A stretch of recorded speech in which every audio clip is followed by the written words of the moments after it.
Here's why I throw multiple sliders and why you probably should too. I throw it harder or slower? I'm gonna get more depth, I think.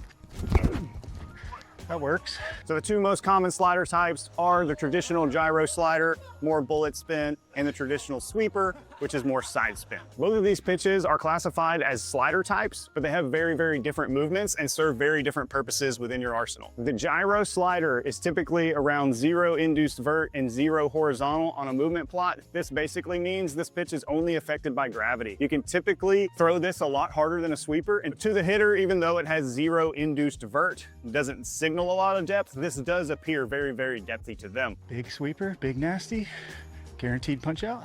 Ah, told ya. And then the sweeper appears very, very horizontal, sweeps across the plate. Oh my God. Me personally, I threw a gyro slider for the first 10 years of my pro career. And then when the sweeper became popular, I went ahead and learned that as well. One or the other is often not enough for every type of scenario. So throwing both really, really helped me. Gonna throw a nice easy one first here.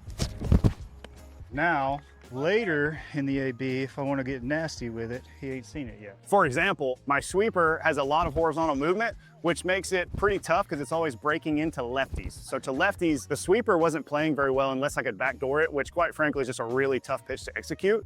But since I had 10 years of experience throwing a gyro slider, in certain situations, I used to remember that my back foot gyro was perfect to lefties, so I would throw that in there and get swings and misses. And if I had thrown the lefty a sweeper earlier in the bat, now he thinks that's my slider. So when I pull out the gyro, he's definitely not ready for it.